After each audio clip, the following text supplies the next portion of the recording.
Turn ಅನ್ನ ಈ ಪ್ರಕರಣ ಪಡ್ಕೊಂಡಿದೆ. ಇದೀಗ ಚೆನ್ನೈಯ ಬಂಧನದ ನಂತರ ವಿಚಾರಣೆ ನಡೀತಾ ಇದೆ. ಬ್ರೇಕಿಂಗ್ ಅಪ್ಡೇಟ್ ಬರ್ತಾ ಇದೆ. ಹಾಲು ಕುಡಿದಷ್ಟೇ ಸಂತೋಷ ಆಗ್ತಾ ಇದೆ. ರಿಯಾಕ್ಷನ್ಸ್ ಚಿಕ್ಕಬಳ್ಳಿಯ ಜನ, ಯಾವುದೇ ರಾಜಕಾರಣಿಗಳಲ್ಲ ವೀಕ್ಷಕರೇ, ಪಾಪ ಆತನ ಊರಿನ ಜನ ಹಾಲು ಕುಡಿದು ಸಂತೋಷ ಆಗ್ತಾ ಇದೆ. ಈ ವ್ಯಕ್ತಿನ ಅರೆಸ್ಟ್ ಮಾಡಿದ್ದು ಅಂತ ಬಾಯಿ ಬಂದಂಗ್ ಬೈತಾ ಇದ್ದಾರೆ. ಬೀದರ್, ಬೆಳಗಾವಿಯಲ್ಲೂ ಕೂಡ ಎಸ್ಐಟಿಯ ಕ್ರಮಕ್ಕೆ ಶ್ಲಾಘನೆ ವ್ಯಕ್ತವಾಗ್ತಾ ಇದೆ. ಎಸ್ಐಟಿಯ ಈ ಅರೆಸ್ಟ್ ಮಾಡಿದ ಕ್ರಮವನ್ನ ಜನ ಸ್ವಾಗತಿಸ್ತಾ ಇದ್ದಾರೆ. ಎನ್ಐಎ ತನಿಖೆ ಆಗಬೇಕು ಅಂತ ಕೂಡ ಜನ ಆಗ್ರಹಿಸ್ತಾ ಇದ್ದಾರೆ. ಧರ್ಮಸ್ಥಳದ ಬಗ್ಗೆ ಬುರುಡೆ ಕತೆ ಕಟ್ಟಿದ್ದಂಥ ಮಾಸ್ಕ್ ಮ್ಯಾನ್ ಚಿನ್ನಯ್ಯನ ಮುಖ ಬಟಾಬೈಲಾಗಿದೆ. ಸದ್ಯ ನಾನು ಚಿನ್ನಯ್ಯನ ಊರು ಮಂಡ್ಯದ ಚಿಕ್ಕಬಳ್ಳಿ ಗ್ರಾಮದಲ್ಲಿದ್ದೀನಿ. ಗ್ರಾಮಸ್ಥರಿದ್ದಾರೆ, ಅವ್ರನ್ನ ಮಾತಾಡಿಸ್ತೀನಿ. ಸರ್, ಮಾಸ್ಕ್ ಮ್ಯಾನ್ ಚಿನ್ನಯ್ಯನ ಬಂಧನ ಆಗಿದೆ, ಏನ್ ಹೇಳ್ತೀರಿ ಸರ್? ಒಂದು ಇದಕ್ಕೆ ಬಂಧನ ಆಗ್ಲಿಕ್ಕೆ ಮೂಲ ಕಾರಣಕರ್ತ ಎಲ್ಲಾ ಮಾಧ್ಯಮದವರು, ವಿಶೇಷವಾಗಿ ನಿನ್ನೆನೂ ಕೂಡ ಇದರ ಸೌಜನ್ಯ ಕೇಸಿನ ಬಗ್ಗೆ ಆರ್ ಕನ್ನಡ ಸಂಜೆ 6 ಗಂಟೆಗೆ ಒಂದು ಮಾಹಿತಿಯನ್ನು ಕೊಡ್ತು, ಅದ್ಭುತವಾಗಿ ಕೊಡ್ತು ಆರ್ ಕನ್ನಡ. ಅದಕ್ಕೆ ಧನ್ಯವಾದ, ವಿಶೇಷವಾಗಿ ಆರ್ ಕನ್ನಡಕ್ಕೆ ಧನ್ಯವಾದ ಹೇಳ್ತೀನಿ. ಅದರ ಜೊತೆಗೆ ಏನು ಬಂಧನ ಆಗಿದೆ ಚಿನ್ನಯ್ಯ, ಅವನ ಬಂಧನವನ್ನ ಕೇಳಿ ನಮ್ಗೆ ಹಾಲು ಕುಡಿದಷ್ಟೇ ಸಂತೋಷ ಆಗಿದೆ. ಇವತ್ತು ಧರ್ಮಸ್ಥಳದಲ್ಲಿ ಪೂಜ್ಯ ವೀರೇಂದ್ರ ಹೆಗಡೆಯರಿಗೆ ಆದಂತ ಅಪಮಾನಕ್ಕೆ ಶ್ರೀ ಮಂಜುನಾಥ ಸ್ವಾಮಿ, ಶ್ರೀ ಅಣ್ಣಪ್ಪ ಸ್ವಾಮಿ ಶಿಕ್ಷೆಯನ್ನ ಕೆಲವೇ ದಿನಗಳಲ್ಲಿ ಅವರ ಬಂಧನ ಆಗೋದ್ರ ಮೂಲಕ ಶಿಕ್ಷೆಯನ್ನ ಕೊಟ್ಟಿದ್ದಾರೆ ಅನ್ನುವಂಥದ್ದು, ಅವರು ಇನ್ನೂ ಜೀವಂತ ಆ ದೈವಗಳು ಇದೆ ಅನ್ನೋದಕ್ಕೆ ಸಾಕ್ಷಿ ನಮ್ಮ ಹಿಂದೂ ಸಮಾಜದಲ್ಲಿ ಬಲವಾಗಿತ್ತು. ಅದು ನಿಜ ಆಗಿದೆ ಅನ್ನೋದನ್ನ ಇನ್ನೊಂದ್ಸಲ ಪ್ರೂವ್ ಆಗಿದೆ. ಮತ್ತೆ ಇವರು ಆರೋಪಿಸಿದಂತವರು ಎಂತವರು?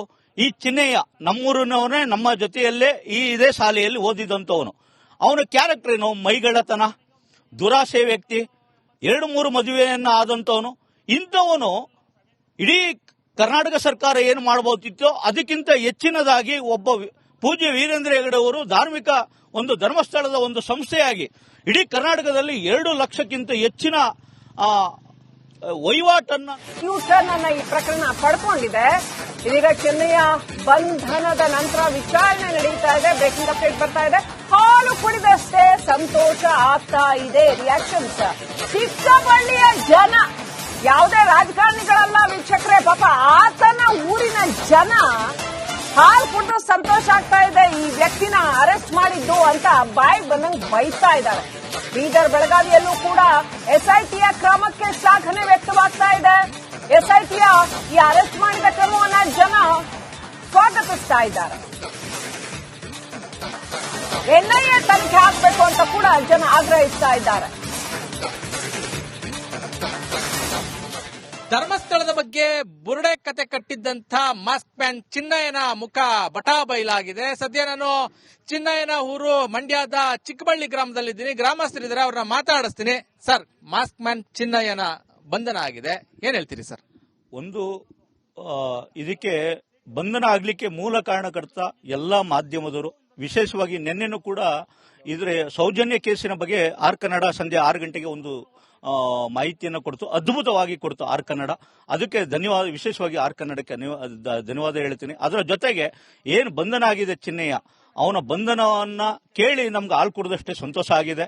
ಇವತ್ತು ಧರ್ಮಸ್ಥಳದಲ್ಲಿ ಪೂಜ್ಯ ವೀರೇಂದ್ರ ಹೆಗಡೆಯರಿಗೆ ಆದಂತ ಅಪಮಾನಕ್ಕೆ ಶ್ರೀ ಮಂಜುನಾಥ ಸ್ವಾಮಿ, ಶ್ರೀ ಅಣ್ಣಪ್ಪ ಸ್ವಾಮಿ ಶಿಕ್ಷೆಯನ್ನ ಕೆಲವೇ ದಿನಗಳಲ್ಲಿ ಅವರ ಬಂಧನ ಆಗೋದ್ರ ಮೂಲಕ ಶಿಕ್ಷೆಯನ್ನ ಕೊಟ್ಟಿದ್ದಾರೆ ಅನ್ನುವಂಥದ್ದು, ಅವರು ಇನ್ನೂ ಜೀವಂತ ಆ ದೈವಗಳು ಇದೆ ಅನ್ನೋದಕ್ಕೆ ಸಾಕ್ಷಿ ನಮ್ಮ ಹಿಂದೂ ಸಮಾಜದಲ್ಲಿ ಬಲವಾಗಿತ್ತು. ಅದು ನಿಜ ಆಗಿದೆ ಅನ್ನೋದನ್ನ ಇನ್ನೊಂದ್ಸಲ ಪ್ರೂವ್ ಆಗಿದೆ. ಮತ್ತೆ ಇವರು ಆರೋಪಿಸಿದಂತವರು ಎಂತವರು? ಈ ಚಿನ್ನಯ್ಯ ನಮ್ಮೂರಿನವನೇ, ನಮ್ಮ ಜೊತೆಯಲ್ಲೇ ಇದೇ ಶಾಲೆಯಲ್ಲಿ ಓದಿದಂತವನು. ಅವನ ಕ್ಯಾರೆಕ್ಟರ್ ಏನು? ಮೈಗಳ್ಳತನ, ದುರಾಸೆ ವ್ಯಕ್ತಿ, 2-3 ಮದುವೆಯನ್ನ ಆದಂತವನು. ಇಂಥವನು ಇಡೀ ಕರ್ನಾಟಕ ಸರ್ಕಾರ ಏನು ಮಾಡಬಹುದಿತ್ತೋ ಅದಕ್ಕಿಂತ ಹೆಚ್ಚಿನದಾಗಿ ಒಬ್ಬ ಪೂಜ್ಯ ವೀರೇಂದ್ರ ಹೆಗಡೆ ಅವರು ಧಾರ್ಮಿಕ ಒಂದು ಧರ್ಮಸ್ಥಳದ ಒಂದು ಸಂಸ್ಥೆಯಾಗಿ ಇಡೀ ಕರ್ನಾಟಕದಲ್ಲಿ 2 ಲಕ್ಷಕ್ಕಿಂತ ಹೆಚ್ಚಿನ ವಹಿವಾಟನ್ನ ಟರ್ನ್ ಅನ್ನ ಈ ಪ್ರಕರಣ ಪಡ್ಕೊಂಡಿದೆ. ಇದೀಗ ಚೆನ್ನೈಯ ಬಂಧನದ ನಂತರ ವಿಚಾರಣೆ ನಡೀತಾ ಇದೆ. ಬ್ರೇಕಿಂಗ್ ಅಪ್ಡೇಟ್ ಬರ್ತಾ ಇದೆ. ಹಾಲು ಕುಡಿದಷ್ಟೇ ಸಂತೋಷ ಆಗ್ತಾ ಇದೆ. ರಿಯಾಕ್ಷನ್ಸ್ ಚಿಕ್ಕಬಳ್ಳಿಯ ಜನ, ಯಾವುದೇ ರಾಜಕಾರಣಿಗಳಲ್ಲ ವೀಕ್ಷಕರೇ, ಪಾಪ ಆತನ ಊರಿನ ಜನ ಹಾಲು ಕುಡಿದು ಸಂತೋಷ ಆಗ್ತಾ ಇದೆ ಈ ವ್ಯಕ್ತಿನ ಅರೆಸ್ಟ್ ಮಾಡಿದ್ದು ಅಂತ ಬಾಯಿ ಬಂದಂಗ್ ಬೈತಾ ಇದ್ದಾರೆ. ಬೀದರ್ ಬೆಳಗಾವಿಯಲ್ಲೂ ಕೂಡ ಎಸ್ಐಟಿಯ ಕ್ರಮಕ್ಕೆ ಶ್ಲಾಘನೆ ವ್ಯಕ್ತವಾಗ್ತಾ ಇದೆ. ಎಸ್ಐಟಿಯ ಈ ಅರೆಸ್ಟ್ ಮಾಡಿದ ಕ್ರಮವನ್ನ ಜನ ಸ್ವಾಗತಿಸ್ತಾ ಇದ್ದಾರೆ. ಎನ್ಐಎ ತನಿಖೆ ಹಾಕಬೇಕು ಅಂತ ಕೂಡ ಜನ ಆಗ್ರಹಿಸ್ತಾ ಇದ್ದಾರೆ. ಧರ್ಮಸ್ಥಳದ ಬಗ್ಗೆ ಬುರುಡೆ ಕತೆ ಕಟ್ಟಿದ್ದಂಥ ಮಾಸ್ಕ್ ಮ್ಯಾನ್ ಚಿನ್ನಯ್ಯನ ಮುಖ ಬಟಾಬೈಲಾಗಿದೆ. ಸದ್ಯ ನಾನು ಚಿನ್ನಯ್ಯನ ಊರು ಮಂಡ್ಯದ ಚಿಕ್ಕಬಳ್ಳಿ ಗ್ರಾಮದಲ್ಲಿದ್ದೀನಿ. ಗ್ರಾಮಸ್ಥರಿದ್ದಾರೆ, ಅವ್ರನ್ನ ಮಾತಾಡಿಸ್ತೀನಿ. ಸರ್, ಮಾಸ್ಕ್ ಮ್ಯಾನ್ ಚಿನ್ನಯ್ಯನ ಬಂಧನ ಆಗಿದೆ, ಏನ್ ಹೇಳ್ತೀರಿ ಸರ್? ಒಂದು ಇದಕ್ಕೆ ಬಂಧನ ಆಗ್ಲಿಕ್ಕೆ ಮೂಲ ಕಾರಣಕರ್ತ ಎಲ್ಲಾ ಮಾಧ್ಯಮದವರು, ವಿಶೇಷವಾಗಿ ನಿನ್ನೆನೂ ಕೂಡ ಇದರ ಸೌಜನ್ಯ ಕೇಸಿನ ಬಗ್ಗೆ ಆರ್ ಕನ್ನಡ ಸಂಜೆ 6 ಗಂಟೆಗೆ ಒಂದು ಮಾಹಿತಿಯನ್ನು ಕೊಡ್ತು, ಅದ್ಭುತವಾಗಿ ಕೊಡ್ತು ಆರ್ ಕನ್ನಡ. ಅದಕ್ಕೆ ಧನ್ಯವಾದ, ವಿಶೇಷವಾಗಿ ಆರ್ ಕನ್ನಡಕ್ಕೆ ಧನ್ಯವಾದ ಹೇಳ್ತೀನಿ. ಅದರ ಜೊತೆಗೆ ಏನು ಬಂಧನ ಆಗಿದೆ ಚಿನ್ನಯ್ಯ, ಅವನ ಬಂಧನವನ್ನ ಕೇಳಿ ನಮ್ಗೆ ಹಾಲು ಕುಡಿದಷ್ಟೇ ಸಂತೋಷ ಆಗಿದೆ. ಇವತ್ತು ಧರ್ಮಸ್ಥಳದಲ್ಲಿ ಪೂಜ್ಯ ವೀರೇಂದ್ರ ಹೆಗಡೆಯವರಿಗೆ ಆದಂತ ಅಪಮಾನಕ್ಕೆ ಶ್ರೀ ಮಂಜುನಾಥ ಸ್ವಾಮಿ, ಶ್ರೀ ಅಣ್ಣಪ್ಪ ಸ್ವಾಮಿ ಶಿಕ್ಷೆಯನ್ನ ಕೆಲವೇ ದಿನಗಳಲ್ಲಿ ಅವರ ಬಂಧನ ಆಗೋದ್ರ ಮೂಲಕ ಶಿಕ್ಷೆಯನ್ನ ಕೊಟ್ಟಿದ್ದಾರೆ ಅನ್ನುವಂಥದ್ದು, ಅವರು ಇನ್ನೂ ಜೀವಂತ ಆ ದೈವಗಳು ಇದೆ ಅನ್ನೋದಕ್ಕೆ ಸಾಕ್ಷಿ ನಮ್ಮ ಹಿಂದೂ ಸಮಾಜದಲ್ಲಿ ಬಲವಾಗಿತ್ತು, ಅದು ನಿಜ ಆಗಿದೆ ಅನ್ನೋದನ್ನ ಇನ್ನೊಂದ್ಸಲ ಪ್ರೂವ್ ಆಗಿದೆ. ಮತ್ತೆ ಇವರು ಆರೋಪಿಸಿದಂತವರು ಎಂತವರು, ಈ ಚಿನ್ನಯ್ಯ ನಮ್ಮೂರಿನವನೇ, ನಮ್ಮ ಜೊತೆಯಲ್ಲೇ ಇದೇ ಶಾಲೆಯಲ್ಲಿ ಓದಿದಂತವನು.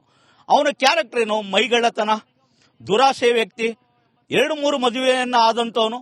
ಇಂಥವನು ಇಡೀ ಕರ್ನಾಟಕ ಸರ್ಕಾರ ಏನು ಮಾಡಬಹುದಿತ್ತೋ ಅದಕ್ಕಿಂತ ಹೆಚ್ಚಿನದಾಗಿ ಒಬ್ಬ ಪೂಜ್ಯ ವೀರೇಂದ್ರ ಹೆಗಡೆ ಅವರು ಧಾರ್ಮಿಕ ಒಂದು ಧರ್ಮಸ್ಥಳದ ಒಂದು ಸಂಸ್ಥೆಯಾಗಿ ಇಡೀ ಕರ್ನಾಟಕದಲ್ಲಿ 2 ಲಕ್ಷಕ್ಕಿಂತ ಹೆಚ್ಚಿನ ವಹಿವಾಟನ್ನ ಟ್ಯೂಟರ್ನ್ ಅನ್ನ ಈ ಪ್ರಕರಣ ಪಡ್ಕೊಂಡಿದೆ. ಇದೀಗ ಚೆನ್ನಯ್ಯ ಬಂಧನದ ನಂತರ ವಿಚಾರಣೆ ನಡೀತಾ ಇದೆ. ಬ್ರೇಕಿಂಗ್ ಅಪ್ಡೇಟ್ ಬರ್ತಾ ಇದೆ. ಹಾಲು ಕುಡಿದಷ್ಟೇ ಸಂತೋಷ ಆಗ್ತಾ ಇದೆ. ರಿಯಾಕ್ಷನ್ಸ್ ಚಿಕ್ಕಬಳ್ಳಿಯ ಜನ, ಯಾವುದೇ ರಾಜಕಾರಣಿಗಳಲ್ಲ ವೀಕ್ಷಕರೇ, ಪಾಪ ಆತನ ಊರಿನ ಜನ ಹಾಲು ಕುಡಿದು ಸಂತೋಷ ಆಗ್ತಾ ಇದೆ ಈ ವ್ಯಕ್ತಿನ ಅರೆಸ್ಟ್ ಮಾಡಿದ್ದು ಅಂತ ಬಾಯಿ ಬಂದಂಗ್ ಬೈತಾ ಇದ್ದಾರೆ. ಬೀದರ್ ಬೆಳಗಾವಿಯಲ್ಲೂ ಕೂಡ ಎಸ್ಐಟಿಯ ಕ್ರಮಕ್ಕೆ ಶ್ಲಾಘನೆ ವ್ಯಕ್ತವಾಗ್ತಾ ಇದೆ. ಎಸ್ಐಟಿಯ ಈ ಅರೆಸ್ಟ್ ಮಾಡಿದ ಕ್ರಮವನ್ನ ಜನ ಸ್ವಾಗತಿಸ್ತಾ ಇದ್ದಾರೆ. ಎನ್ಐಎ ತನಿಖೆ ಹಾಕಬೇಕು ಅಂತ ಕೂಡ ಜನ ಆಗ್ರಹಿಸ್ತಾ ಇದ್ದಾರೆ. ಧರ್ಮಸ್ಥಳದ ಬಗ್ಗೆ ಬುರುಡೆ ಕತೆ ಕಟ್ಟಿದ್ದಂಥ ಮಾಸ್ಕ್ ಮ್ಯಾನ್ ಚಿನ್ನಯ್ಯನ ಮುಖ ಬಟಾಬೈಲಾಗಿದೆ. ಸದ್ಯ ನಾನು ಚಿನ್ನಯ್ಯನ ಊರು ಮಂಡ್ಯದ ಚಿಕ್ಕಬಳ್ಳಿ ಗ್ರಾಮದಲ್ಲಿದ್ದೀನಿ. ಗ್ರಾಮಸ್ಥರಿದ್ದಾರೆ, ಅವ್ರನ್ನ ಮಾತಾಡಿಸ್ತೀನಿ.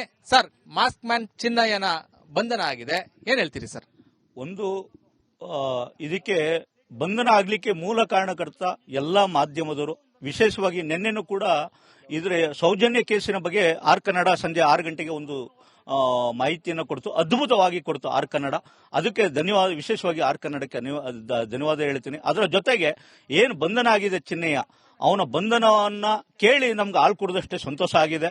ಇವತ್ತು ಧರ್ಮಸ್ಥಳದಲ್ಲಿ ಪೂಜ್ಯ ವೀರೇಂದ್ರ ಹೆಗಡೆಯವರಿಗೆ ಆದಂತ ಅಪಮಾನಕ್ಕೆ ಶ್ರೀ ಮಂಜುನಾಥ ಸ್ವಾಮಿ, ಶ್ರೀ ಅಣ್ಣಪ್ಪ ಸ್ವಾಮಿ ಶಿಕ್ಷೆಯನ್ನ ಕೆಲವೇ ದಿನಗಳಲ್ಲಿ ಅವರ ಬಂಧನ ಆಗೋದ್ರ ಮೂಲಕ ಶಿಕ್ಷೆಯನ್ನ ಕೊಟ್ಟಿದ್ದಾರೆ ಅನ್ನುವಂಥದ್ದು, ಅವರು ಇನ್ನೂ ಜೀವಂತ ಆ ದೈವಗಳು ಇದೆ ಅನ್ನೋದಕ್ಕೆ ಸಾಕ್ಷಿ ನಮ್ಮ ಹಿಂದೂ ಸಮಾಜದಲ್ಲಿ ಬಲವಾಗಿತ್ತು, ಅದು ನಿಜ ಆಗಿದೆ ಅನ್ನೋದನ್ನ ಇನ್ನೊಂದ್ಸಲ ಪ್ರೂವ್ ಆಗಿದೆ. ಮತ್ತೆ ಇವರು ಆರೋಪಿಸಿದಂತವರು ಎಂತವರು, ಈ ಚಿನ್ನಯ್ಯ ನಮ್ಮೂರಿನವನೇ, ನಮ್ಮ ಜೊತೆಯಲ್ಲೇ ಇದೇ ಶಾಲೆಯಲ್ಲಿ ಓದಿದಂತವನು. ಅವನ ಕ್ಯಾರೆಕ್ಟರ್ ಏನು? ಮೈಗಳ್ಳತನ, ದುರಾಸೆ ವ್ಯಕ್ತಿ, 2-3 ಮದುವೆಯನ್ನ ಆದಂತವನು. ಇಂಥವನು ಇಡೀ ಕರ್ನಾಟಕ ಸರ್ಕಾರ ಏನು ಮಾಡಬಹುದಿತ್ತೋ ಅದಕ್ಕಿಂತ ಹೆಚ್ಚಿನದಾಗಿ ಒಬ್ಬ ಪೂಜ್ಯ ವೀರೇಂದ್ರ ಹೆಗಡೆ ಅವರು ಧಾರ್ಮಿಕ ಒಂದು ಧರ್ಮಸ್ಥಳದ ಒಂದು ಸಂಸ್ಥೆಯಾಗಿ ಇಡೀ ಕರ್ನಾಟಕದಲ್ಲಿ 2 ಲಕ್ಷಕ್ಕಿಂತ ಹೆಚ್ಚಿನ ವಹಿವಾಟನ್ನ